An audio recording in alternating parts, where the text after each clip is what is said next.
Wow, beautiful. अभी मजा आएगा ना भिड़ो, पहली ची नागिन निकाली।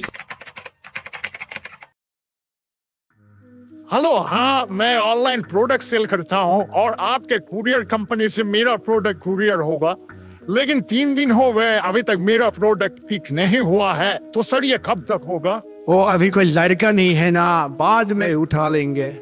देखते हैं कब तक होता है, कुछ कह नहीं सकते। और 2 पार्सल के लिए कोई लड़का उसे लेने भी नहीं जाते, क्या करे। लेकिन सर ज्यादा दिन हो गए तो ऑर्डर कैंसिल हो जाएगा और मेरे सेलर अकाउंट पे नेगेटिव इम्पैक्ट भी पड़ेगा। तो सर प्लीज थोड़ा एडजस्ट करके या थोड़ा मैनेज करके देखिए ना, अगर कुछ होता है तो। मैं कुछ नहीं कर सकता, 2 पार्सल के लिए कोई कुरियर पर जाने के लिए तैयार नहीं है। अगर वहाँ से कोई कुरियर पर जाता है तो उठाने की कोशिश करेंगे। लेकिन सर ऑलरेडी 5 दिन हो गए। सर अरे यार, ऑर्डर तो आ नहीं रहा, क्या करे। ऊपर से हर महीने एक्सपेंस बढ़ते ही जा रहे हैं और जीएसटी हर महीने रिटर्न फाइल करना पड़ रहा है। रिटर्न रोक के खर्चे कम भी नहीं कर सकते। सेल ना होने के कारण मेरा पूरा स्टॉक भी पुराना होए जा रहा है। अबे यार, टेंशन से तो मेरा पूरा दिमाग फटे जा रहा है। क्या करूं मैं इसका। मेरे दोस्त, क्या आप अभी इस सिचुएशन में हो जैसे आप ऑर्डर बढ़ाना तो चाहते हो, लेकिन YouTube में वीडियो देखकर या कहीं से कुछ तरीके सीखकर कुछ फायदा नहीं हो रहा है? तो आप इस वीडियो को पूरा देखिए। मैं आपसे वादा करता हूँ, मेरा बताया गया तरीकों को अगर आप अच्छे से अप्लाई करते हो तो आपका ऑर्डर इंक्रीज होना निश्चित है। आप 15 दिन के अंदर ही 0 से 2 ऑर्डर के लूप से निकाल के 30 से 40 ऑर्डर पर डे लेकर आओगे, ये मेरा आपसे वादा है। तो अभी अब वीडियो को ध्यान से देखिए और मेरे बताया गया तरीकों को अच्छे से सीखिए। Understanding your product. मेरे ख्याल से आप जो सभी इस वीडियो को देख रहे हो वो सभी एग्जिस्टिंग सेलर ही होंगे जो अभी किसी न किसी ई कॉमर्स प्लेटफॉर्म में सेल कर रहे होंगे। यानी आपके पास कोई ना कोई प्रोडक्ट तो होगा ही, जिस वजह से आपको सबसे पहले आपका प्रोडक्ट का मार्केट में डिमांड चेक करना है कि आपका प्रोडक्ट मार्केट में डिमांड में है भी या नहीं। अगर डिमांड में है तो उस प्रोडक्ट के ऊपर काम करना पड़ेगा। कौन सा काम करना पड़ेगा ये मैं आपको आगे बताऊंगा। और अगर आपका प्रोडक्ट मार्केट में डिमांड नहीं है तो उस प्रोडक्ट को ऑफर लगाकर या कम प्राइस में सेल कर दो। और सबसे इम्पोर्टेंट एक बात का जरूर ध्यान रखना, ज्यादा लॉस में सेल नहीं करना है। आप अपना खुद का दिमाग लगाकर उस प्राइस में सेल करो जितने में आपको ज्यादा नुकसान उठाना ना पड़े या आप उस लॉस को आसानी से सह सकते हो। लेकिन सिर्फ यही काफी नहीं, बल्कि एक अच्छा ई कॉमर्स बिजनेस चलाने के लिए एक बढ़िया प्रोडक्ट होना चाहिए। और बढ़िया प्रोडक्ट कैसे ढूंढते हैं, अब इस बारे में बात कर लेते हैं। Find market demand. तो अभी आपको पता चल चुका है कि अभी जो आप प्रोडक्ट सेल कर रहे हो उसको आगे लेकर जाना है या डिसकंटिन्यू करना है। और अगर आपके पास कोई अच्छा प्रोडक्ट नहीं है तो आप पहले मार्केट को अच्छे से समझो, थोड़ा प्रोडक्ट के बारे में रिसर्च करो, जैसे कि डिमांडेड प्रोडक्ट प्राइसिंग और प्रोडक्ट क्वालिटी। आप जिस कैटेगरी में सेल कर रहे हो या करना चाहते हो उस कैटेगरी में कौन सा प्रोडक्ट मार्केट में चल रहा है, कौन सा प्रोडक्ट का डिमांड बढ़ रहा है या आगे जाकर कौन सा प्रोडक्ट डिमांड में आएगा, ये आपको देखना है।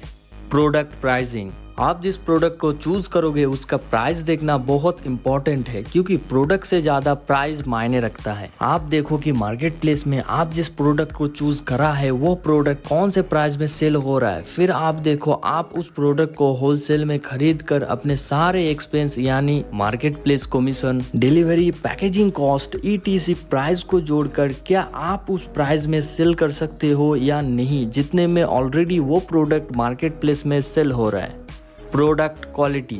आपको प्रोडक्ट सैंपल मंगाकर अच्छे से प्रोडक्ट का क्वालिटी चेक करना चाहिए, क्योंकि आप अगर लो क्वालिटी का प्रोडक्ट सेल करोगे तो उसका रेटिंग और रिव्यू खराब हो सकता है, जिससे आपका वो प्रोडक्ट मार्केट प्लेस में ब्लॉक हो सकता है और कुछ केस में तो सीधा अकाउंट ही डिलीट होते देखा गया है।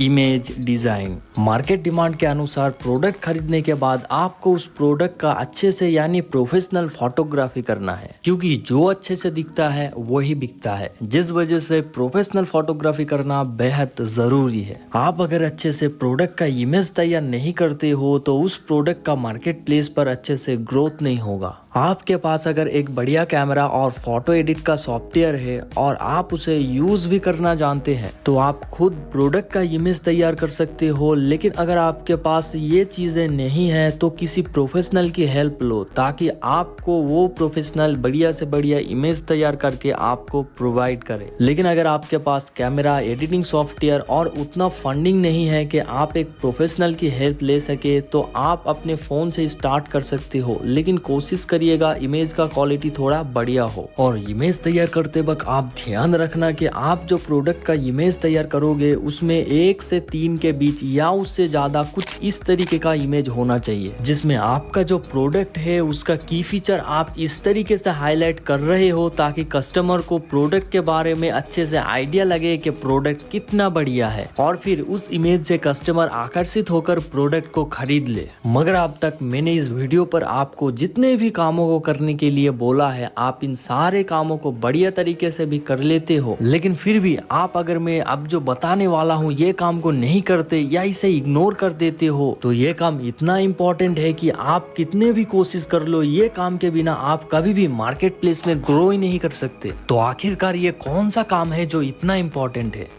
Rating and review. जी हाँ मेरे दोस्तों, रेटिंग एंड रिव्यू इतना इम्पोर्टेंट है क्योंकि आपका प्रोडक्ट उस वक्त ग्रो करेगा या पर डे बढ़िया ऑर्डर आएगा जब आपका प्रोडक्ट में बढ़िया रिव्यू एंड रेटिंग होगा। रेटिंग एंड रिव्यू कितना इम्पोर्टेंट है ये तो आपको पता चल चुका है, लेकिन क्या है ना, सबसे बड़ी जो समस्या है वो है आपके प्रोडक्ट पर रिव्यू एंड रेटिंग लेकर आना। पर रेटिंग एंड रिव्यू लेकर आने का कुछ तरीका होता है जिसको अगर बढ़िया तरीके से करा जाए तो उसमें सक्सेस पाया जा सकता है। तो रेटिंग एंड रिव्यू लेकर आने का मैं आपको 2 तरीका बता रहा हूँ। First is thank you card and second is free gift. तो अगर फर्स्ट यानी थैंक यू कार्ड की बात करी जाए तो आप कुछ इस तरीके से थैंक यू कार्ड बना सकते हो और कस्टमर जब आपसे कोई प्रोडक्ट परचेस करता है तब आप कस्टमर को उस प्रोडक्ट के साथ एक ही बॉक्स में पैक करके कस्टमर को भेजकर रेटिंग एंड रिव्यू के लिए रिक्वेस्ट कर सकते हो। लेकिन ध्यान रखना आपको इस तरीके से थैंक यू कार्ड नहीं बनवाना है जिसमें आप पैसे देकर रेटिंग एंड रिव्यू मांग रहे हो, क्योंकि आप जिस प्लेटफॉर्म में सेल कर रहे होंगे उनको अगर पता चल जाता है तो आपका प्रोडक्ट के साथ अकाउंट भी ब्लॉक हो सकता है। तो अब अगर फ्री गिफ्ट की बात करी जाए तो उसमें थैंक यू कार्ड की तरह कस्टमर को फ्री में एक गिफ्ट भेजना है, यानी आप होलसेल में कोई कम प्राइस में गिफ्ट खरीद कर कस्टमर को दे सकते हो, उसके बदले कस्टमर खुश होकर आपको रेटिंग एंड रिव्यू देंगे। लेकिन अगर आप कस्टमर को थैंक यू कार्ड और फ्री गिफ्ट दोनों ही दे देते हो तो चांसेस बहुत ज्यादा बढ़ जाते हैं कि वो कस्टमर आपको रेटिंग एंड रिव्यू दे दे। तो बढ़िया रहेगा कि आप कस्टमर को थैंक यू कार्ड और फ्री गिफ्ट दोनों ही प्रोवाइड करें। तो जैसे कि मैं आपको वीडियो के शुरू में वादा करा था कि आप 15 दिन में ही अपना ऑर्डर 1 से 2 ऑर्डर के लूप से निकाल के 30 से 40 पर डे ऑर्डर लेकर आओगे, तो वो गुप्त जानकारी अब मैं आपको देने वाला हूँ।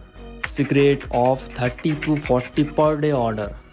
तो 30 से 40 पर डे ऑर्डर लेकर आने के लिए सबसे पहले आपको शुरू करना है एड्स रन करके। जैसे कि आपको अपना प्रोडक्ट चूज करना है, जिस प्रोडक्ट पर आप ऑर्डर लेना चाहते हैं चूज करके उसमें 150 का पर डे एड्स रन करना है अगले 7 दिन तक, और उस एड से हर दिन 3 से 4 ऑर्डर अपने फ्रेंड, फैमिली और रिलेटिव के द्वारा आपको खरीदवाना है। और आपका जो फैमिली, फ्रेंड और रिलेटिव वो प्रोडक्ट को खरीदेंगे उनसे उस प्रोडक्ट का 5 स्टार रेटिंग और एक अच्छा सा रिव्यू लिखवाना है, जिसके बाद आप देखेंगे आपके प्रोडक्ट पर ऑर्डर इंक्रीज होना शुरू हो जाएंगे। लेकिन अगर 7 दिन तक ये काम करने पर भी आपका ऑर्डर इंक्रीज नहीं होता है तो आप उस प्रोडक्ट को थोड़ा ऑप्टिमाइज करके प्रोडक्ट का इमेज थोड़ा चेंज करना है। उसके बाद 15 दिन तक वही पहले वाला सेम प्रोसेस करना है। जैसे कि 150 का पर डे एड सेट करके हर दिन 3 से 4 ऑर्डर करवाना है, फिर उनसे अच्छा रेटिंग एंड रिव्यू लेना है। आपके लिए पहले ये करवाना बहुत मुश्किल हो सकता है, लेकिन सच में अगर ये प्रोसेस आप अच्छे से कर लेते हो तो आपका ऑर्डर इंक्रीज होने से कोई नहीं रोक सकता। लेकिन ये करने के साथ साथ आपको कुछ चीजों का ध्यान रखना है ताकि इन कामों को बढ़िया तरीके से अंजाम दिया जा सके। जैसे कि आप जब इस प्रोसेस को शुरू करेंगे तब देखेंगे शुरू करने के कुछ दिन बाद ऑर्डर इंक्रीज होना शुरू हो जाएंगे, जिसको देखकर आप सोचेंगे कि ऑर्डर इंक्रीज हो रहा है, मुझे एड्स रन करना और फ्रेंड फैमिली से ऑर्डर करवाने का कोई जरूरत नहीं है। लेकिन ये आप आपको बिल्कुल नहीं करना है। और ऐसा भी हो सकता है आप जब इस प्रोसेस को शुरू करेंगे तब शुरू करने के कुछ दिन बाद आपको इसमें ज्यादा ग्रोथ देखने को ना मिले, मगर फिर भी आपको इस प्रोसेस को अगले 15 दिन तक चालू रखना है जब तक आपका ऑर्डर 30 से 40 के बीच और थोड़ा बहुत रेटिंग एंड रिव्यू ना आ जाए। और आपको सेम लोगो से और सेम पिन कोड से बार बार ऑर्डर नहीं करवाना है। आप सेम पिन कोड और सेम लोगो से बस 2 से 3 बार ही ऑर्डर करवाइए, उससे ज्यादा मत करवाइएगा। क्योंकि आप अपने फैमिली, फ्रेंड और रिलेटिव से तो रेटिंग एंड रिव्यू ले सकते हो, लेकिन बार बार ये करने से आपको वो प्लेटफॉर्म शक की नजर से देखने लगता है। आपको थोड़ा स्मार्टली काम करना है ताकि आप जिस प्लेटफॉर्म में सेल कर रहे होंगे उस प्लेटफॉर्म को कोई शक नहीं होना चाहिए कि आप कोई ऐसा काम कर रहे हो। और आखिर में मैं आपको यही कहूंगा कि आप जो करें अपने रिस्क में करें, अपने दिमाग को यूज करके करें, अपने सिचुएशन और फाइनेंशियल स्थिति देखकर करें। मैं आपको गाइड कर रहा हूँ, उस गाइडेंस को लेना या ना लेना ये आपके ऊपर डिपेंड करता है। लेकिन ये काम है जो मैं आपको जरूर करने बोलूंगा, वो भी मेरे रिस्क में, वो है इस चैनल को सब्सक्राइब करना। क्योंकि अगर आप इस चैनल को सब्सक्राइब करते हो तो आपको ई कॉमर्स में कैसे धंधे करते हैं उस सभी तमाम चीजों का ज्ञान मिलने वाला है। तो चैनल को सब्सक्राइब करना मत भूलना। आगे मिलते हैं, तब तक जितना हो सके वीडियो को निचोड़ लो।